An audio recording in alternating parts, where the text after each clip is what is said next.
आज हम 2021 के साइंस टेक्नोलॉजी के प्रश्न डिस्कस करेंगे। तो शुरू करते हैं। हमारा पहला प्रश्न है कि निम्नलिखित में से किसके आंगीकरण को प्रोत्साहित करने के लिए R2 व्यवहार संहिता यानी R2 कोड ऑफ प्रैक्टिसेस साधन उपलब्ध कराती है। यानी R2 व्यवहार संहिता साधन उपलब्ध कराती है। ऑप्शन है हमारे इलेक्ट्रॉनिक पुनर्चक्रण उद्योग में पर्यावरणीय दृष्टि से विश्वसनीय व्यवहार। दूसरा कह रहा है रामसर कन्वेंशन के अंतर्गत अंतर्राष्ट्रीय महत्व की आर्द्र भूमि की पारिस्थितिकी प्रबंधन। तीसरा विकल्प कह रहा है कि निम्नीकृत भूमि पर कृषि फसलों की खेती का संधारणीय व्यवहार। और चौथा कह रहा है प्राकृतिक संसाधनों के दोहन में पर्यावरणीय प्रभाव आकलन। तो आप जानते हैं इस शब्द को देखिए R2, और अक्सर हम R2 कहाँ पढ़ते हैं ना, आर कहाँ पढ़ते हैं ना, रीयूज करिए, नहीं पढ़ते हैं कि रिसाइकिल करो, रीयूज करो। तो ये किसके लिए अक्सर हम लोग करते हैं कि कचरे के लिए करते हैं, कचरे के लिए करते हैं। ठीक है।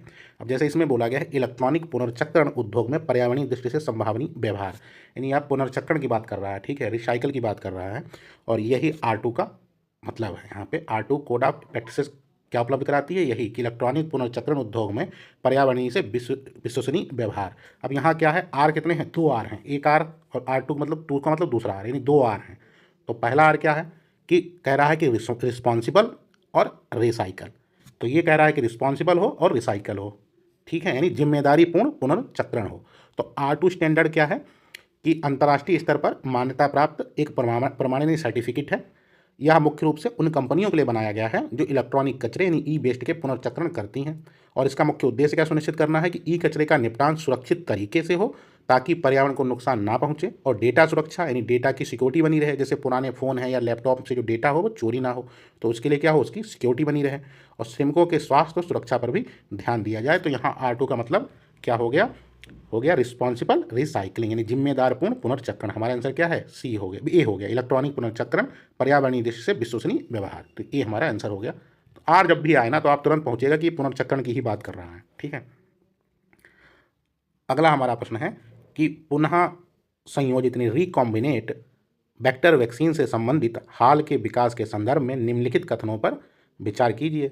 तो पहला हमारा कह रहा है कि इन वैक्सीनों के विकास में आनुवांशिक इंजीनियरिंग का प्रयोग किया जाता है।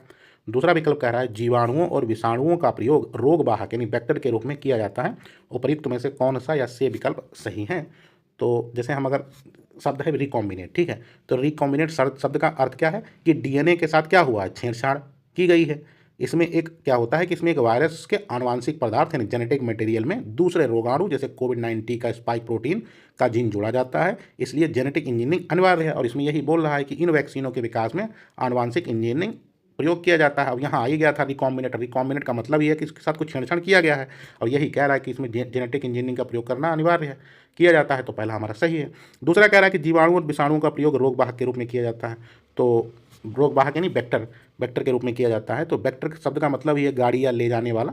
इस तकनीक में कमजोर वायरस जैसे कि एडेनो वायरस या कभी कभी बैक्टीरिया का उपयोग डिलीवरी वाहन के रूप में किया जाता है ताकि शरीर में एंटीजन पहुंच सके। तो हमारा दूसरा भी सही है। तो एक और दो दोनों सही, तो आंसर हमारा क्या हो गया, आंसर हमारा सी हो गया। ठीक है। अब ये चीज़ हमेशा जैसे क्या होता है रिकॉम्बिनेट है, एक कीवर्ड हो गया रिकॉम्बिनेट। रिकॉम्बिनेट का क्या मतलब, जहाँ भी ये शब्द आए तो तुरंत समझ जाओ कि जेनेटिक इंजीनियरिंग या बायोटेक्नोलॉजी का उपयोग कर होगा, 100% उपयोग होगा। ठीक है। और यह शब्द डीएनए में मतलब होगा, इसका पुनः संयोजित होगा, यानी रिकॉम्बिनेट के लिए इसका प्रयोग किया जाएगा। ठीक है। अब तो ये यहाँ था और इसलिए हमारे दोनों विकल्प सही हैं। ठीक है। चलिए अगला देखते हैं। अगला हमारा प्रश्न है कि आनुवांशिक रोगों के संदर्भ में निम्नलिखित कथनों पर विचार कीजिए। तो पहला हमारा कह रहा है अंडों के इनविट्रो निषेचन से या तो पहले या बाद में सूत्र कणिका प्रतिस्थापन यानी माइटोकांड्रियल रिप्लेसमेंट चिकित्सा द्वारा सूत्रकाणी रोगों यानी माइटोकांड्रियल डिजीज को माता पिता से संतान में जाने से रोका जा सकता है। यानी ये सीधा कह रहा है कि माइटोकांड्रियल रिप्लेसमेंट जो तकनीक है इसके माध्यम से बीमारियों को रोका जा सकता है। दूसरा विकल्प कह रहा है कि किसी संतान में सूत्रकणिका यानी माइटोकांड्रियल रोग आनुवांशिक रूप से पूर्णतः माता से जाता है ना कि पिता से, यानी ये बीमारी जो है ये माता से जाती है ना कि पिता से जाती है। कैसी बीमारी, ये माइटोकांड्रियल से संबंधित होती हैं, माइटोकांड्रिया से जो संबंधित होती हैं। ठीक है।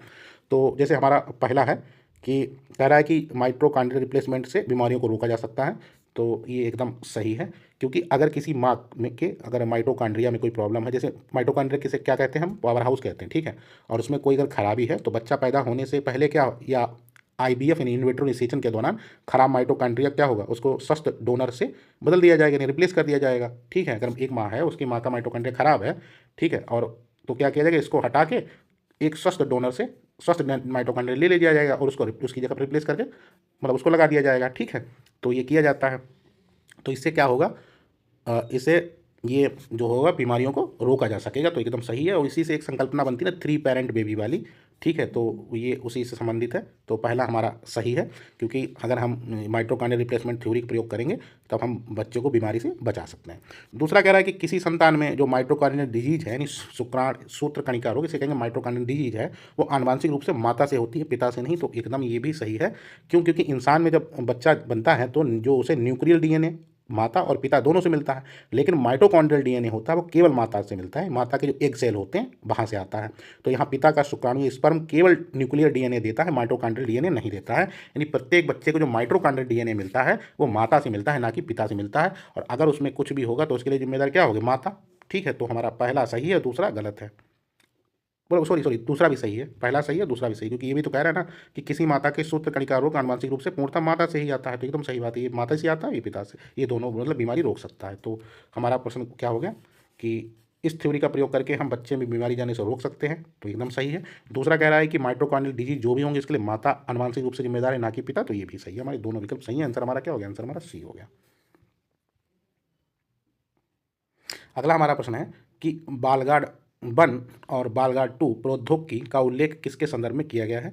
फसली पादपों के क्लोनी प्रवर्धन के लिए, आनुवांशिक रूप से रूपांतरित फसली पादपों का विकास के लिए, तीसरा कह रहा है पादप वृद्धि पदार्थों का उत्पादन, चौथा कह रहा है जैव उर्वरक उत्पादन। तो अगर हम बालगार्ड 1 और बालगार्ड 2 को देखें तो ये BT कपास, जो BT कॉटन है, ये ब्रांड, उसके ब्रांड की किस्में हैं। और इन तकनीक का उपयोग करके कपास के पौधों में कीट जो हैं, जो बाल मर्ग या डोडो वाली सुंडी बचाने के लिए इसका प्रयोग किया जाता है। तो यह जेनेटिक इंजीनियरिंग यानी आनुवंशिक इंजीनियरिंग का उदाहरण है। इसमें बेसिलस थुरियांजिसिस बोलते हैं, BT का मतलब, टी का मतलब तो नामक बैक्टीरिया जो होता है उसे जीन निकाल कर पौधे में डाल दिया जाता है, और ताकि पौधा खुद को कीटों के प्रति प्रतिरोधी बना सके। तो ये कहाँ प्रयोग होता है, बालगार्ड 1 बालगार्ड 2 प्रौद्योगिकी को किसके लिए किया गया, आनुवंशिक रूप से रूपांतरित फसलों और पादपों के विकास के लिए, क्योंकि इसका प्रयोग BT कॉटन में हुआ है। ठीक है, तो आंसर हमारा क्या हो गया, आंसर हमारा बी हो गया। अगला हमारा प्रश्न है कि किसी प्रेशर कुकर में जिस तापमान पर खाद्य पकाए जाते हैं वह मुख्यतः निम्नलिखित में से किन पर निर्भर करता है? ठीक है, तो पहला कह रहा है ढक्कन में स्थित छिद्र का क्षेत्रफल, दूसरा कह रहा है ज्वाला का तापमान, तीसरा कह रहा है ढक्कन का भार। तो खाना पकाने में इन तीनों में से किसकी महत्वपूर्ण भूमिका है मतलब? तो जैसे अगर हम पहला देखें तो कह रहा है ढक्कन में स्थित छिद्र का क्षेत्रफल।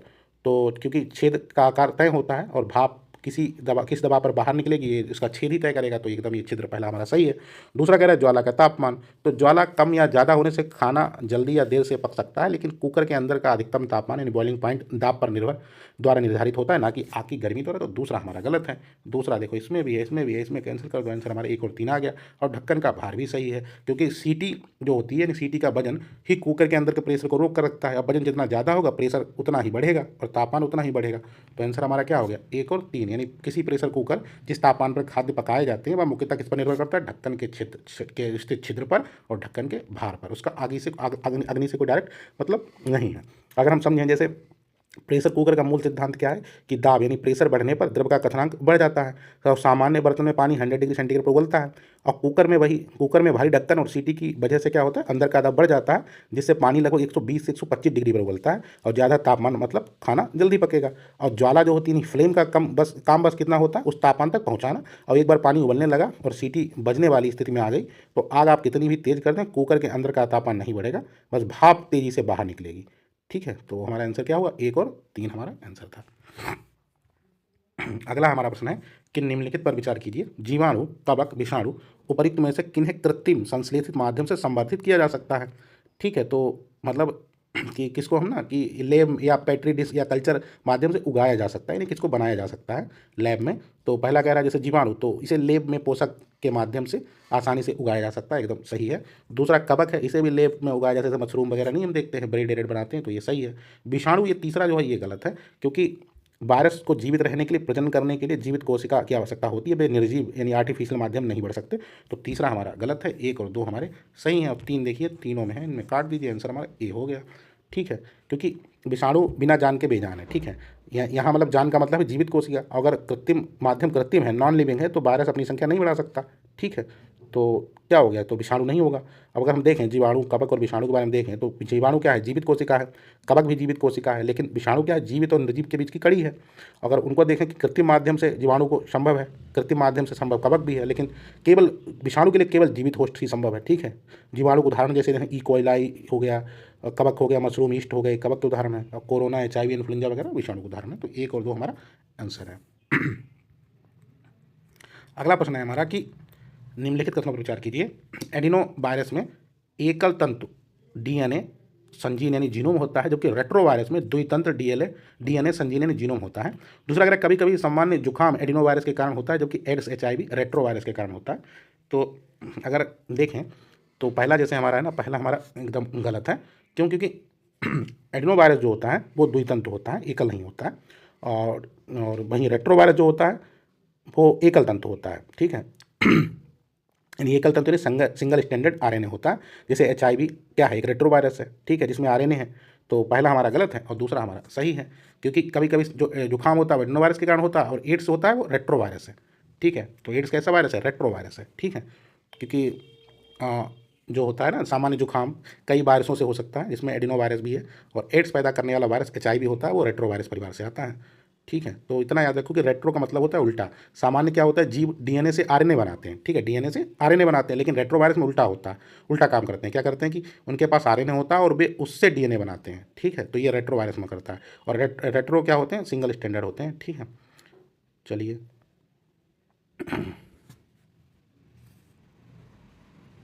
अगला हमारा प्रश्न है कि जल किसी अन्य द्रव की अपेक्षा अधिक पदार्थों को घोल सकता है, क्योंकि इसकी प्रकृति द्विध्रुवीय है। दूसरा कह रहा है यह ऊष्मा का सुचालक है। तीसरा कह रहा है इसकी विशिष्ट ऊष्मा का मान उच्च होता है। और चौथा कह रहा है यह हाइड्रोजन का एक ऑक्साइड है। तो अगर हम देखें तो ये सभी को पता है इसकी प्रकृति कैसी है, द्विध्रुवीय है। क्योंकि जल को सार्वभौमिक विलायक कहा जाता है, क्योंकि यह किसी भी अन्य तरल की तुलना में अधिक पदार्थों को घोल सकता है। और इसका मुख्य कारण क्या है, इसका द्विध्रुवीय होना। अब द्विध्रुवीय प्रकृति क्या है कि जल के एक अणु क्या होता है, H2O में हाइड्रोजन पर हल्का धनात्मक होता है और ऑक्सीजन पर हल्का ऋणात्मक होता है। ठीक है, और यह एक चुंबक की तरह फिर व्यवहार करता है।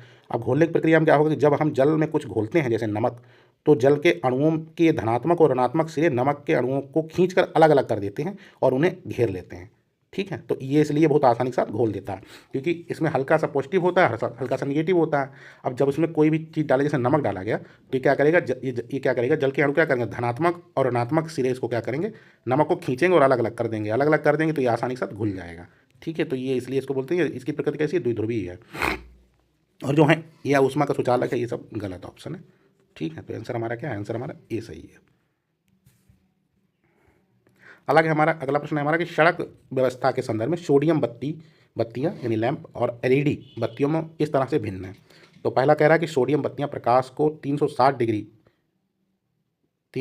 डिग्री हमें उत्पन्न करती हैं, किंतु LED की बत्तियों में ऐसा नहीं होता।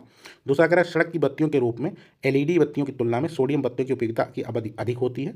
तीसरा कह रहा है कि सोडियम बत्ती के दृश्य प्रकाश का स्पेक्ट्रम लगभग एक वर्णी होता है, जबकि LED बत्तियों के सड़क प्रकाश व्यवस्था सार्थक वर्ण सुविधा यानी कलर एडवांटेज प्रदान करती हैं। तो कौन सा सही है? तो अगर हम देखें तो पहले हमारा जैसे दूसरा विकल्प आप देखिए, तो दूसरा हमारा गलत है, या आम है। हम लोग अगर सोचें ना, कॉमन सेंस भी कर सकते हैं कि ये उल्टा लिखा हुआ है। कह रहा है कि सड़क की बत्तियों के रूप में LED बत्तियों की तुलना में सोडियम बत्तियों की उपयोगिता और अवधि अधिक है। तो हम जानते हैं कि LED बहुत लंबा चलती है, ना कि सोडियम बत्ती। हम लोग जानते हैं, पढ़ते हैं कि LED बहुत चलती है, और ये गलत भी है, क्योंकि सोडियम लैंप की तुलना में LED की उम्र अधिक होती है। सोडियम लैंप लगभग 14,000 से 24,000 घंटे चलेगा, वहीं LED 50,000 घंटे तक चलता है। तो दूसरा तो हमारा गलत है। ये हम कॉमन सेंस से भी हटा सकते थे कि सोचते कि हाँ यार LED क्यों लाई गई है, इसलिए क्योंकि इसकी एक तो टाइम ज़्यादा है। तो 2 ऑप्शन तो हमारे गलत हो गए। अब 3 हमारा अपने आप सही हो गया। ठीक है, और पहला हमारा क्या है, पहला भी हमारा सही है। पहला क्या कह रहा है कि सोडियम बत्तियाँ 360 डिग्री उत्पन्न करती हैं, वहीं LED बत्ती से कम करती हैं। तो एकदम ये सही बात है, क्योंकि सोडियम लैंप अमोनी डायरेक्शनल होती, ठीक है, ओमनी डायरेक्शन होती हैं, यानी 360 डिग्री तक प्रकाश फैलाती हैं। और वहीं LED डायरेक्शनल प्रकाश स्रोत हैं, जो एक निश्चित दिशा में लगभग 180 डिग्री के आसपास रोशनी देती हैं, इसलिए LED प्रकाश को कम बर्बाद करती है। तो पहला हमारा सही है, दूसरा हमारा गलत ही था।